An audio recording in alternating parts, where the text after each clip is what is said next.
Welcome back to the coffee break. Today I want to talk to you about it may be the main reason that students are sent out of the classroom to come see me in the administrator's office. Maybe second only to cell phones,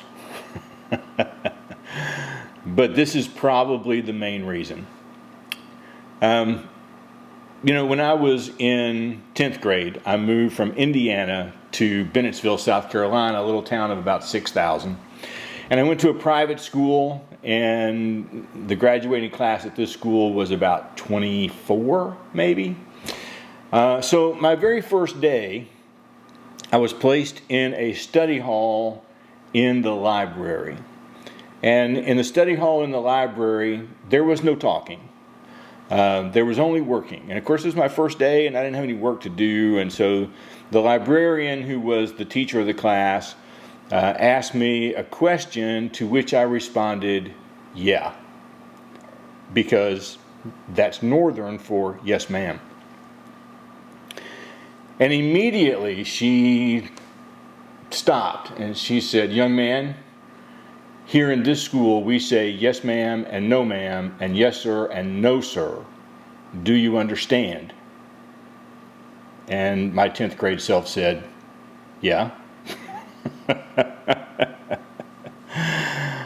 Oh, me. Yeah, because I was a teenager. I know what it's like. So anyway, there is this thing that we call registers of language, and there are 5 basic registers of language. And they intermingle. We pass in and out of them mostly at will from time to time without even knowing that we've done so. And so I want to put up here on the screen, I'm going to black myself out and put up here on the screen the 5 registers of language that we can talk about. So first of all, there is a static register. The static register, or what some people call the frozen register, is like something that we would recite, like the Pledge of Allegiance or the Lord's Prayer. The language never changes. Every time we say it, it's always the same. And then there is the formal register. And formal register is sort of like when a teacher is lecturing at the front of the classroom. It's a one-way conversation.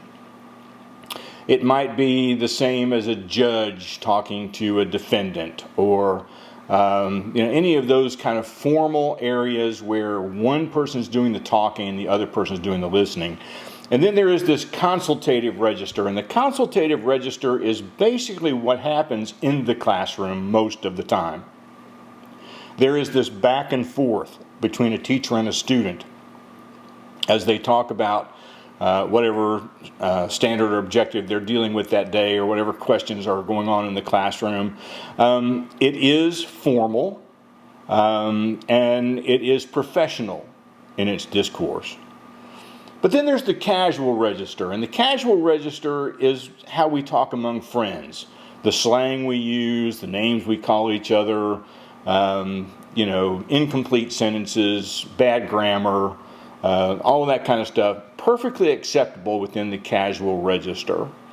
And then there's the intimate register, which is reserved basically for husbands and wives, or for boyfriends and girlfriends when they have their little pet names they call each other, and those kinds of things. So what I'm going to throw out the static, and I'm going to throw out the intimate, and I'm going to leave up these 3: formal, consultative, and casual. Because what happens is, as long as we are within one of each other, we don't have a problem. If the teacher slips into this formal register of lecture at the front of the class where the class is listening, and then the student raises their hand and asks a question in a professional student kind of way, we've slipped then back into consultative, and that's not a problem. What is a problem is when the teacher has gone into a formal register talking at the front of the class, and then the student decides to interrupt with some kind of slang or an excited utterance, or just yelling out without permission, those kinds of things. Now we're 2 registers apart. And that is seen as unprofessional. It's also seen as rude, and it is seen by the teacher then as disrespect. Now, this is not just in the classroom.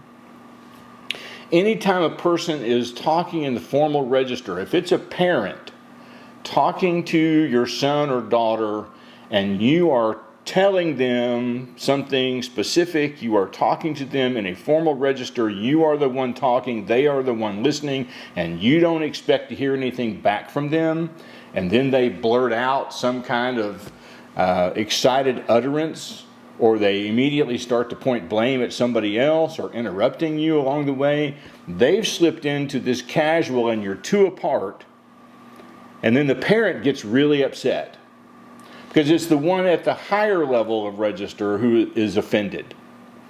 So I would advise teachers, let's start with teachers. I would advise teachers to stay in the consultative mode as much as possible, to stay in a dialogue mode with your students and don't lecture so much, because they're teenagers and they can't handle long periods of lecture. They're just going to be bored to tears. But students, I would also encourage you, when you talk to your teacher, talk in a more professional manner. Don't use slang words. Don't use excited utterances. Don't yell out, "This is stupid," or those kinds of, because then the teacher is going to be offended. And if you can both stay in that consultative register, where the teacher only slips out into formal every once in a while and back to consultative, or the student might slip to casual for just 1 second or two, or a couple of responses, and then back into consultative, nobody's going to be offended and nobody's going to be sent to my office. And again, this is one of the biggest reasons why kids get sent to me, is because they have in some way, by slipping into that casual register, offended their teacher. And at the same time, it's the reason why kids at home get in trouble and they don't even know what they've done wrong. It's because they slipped into that casual mode while their parent is in a formal mode, and the parent becomes offended. So if we can learn how to balance these registers of language and learn how to communicate better with one another on a day-to-day basis, I will have fewer and fewer and fewer students sent out of a classroom. Now, on the other hand, if I do have a student who's sent out of the classroom and I determine that it is because of this registers of language deal, instead of just being absolutely, a real pain in the butt, I'm probably going to do a restorative conference between that teacher and that student so that they can understand where each of them are and move forward with a better understanding of the expectations of the classroom. That's it.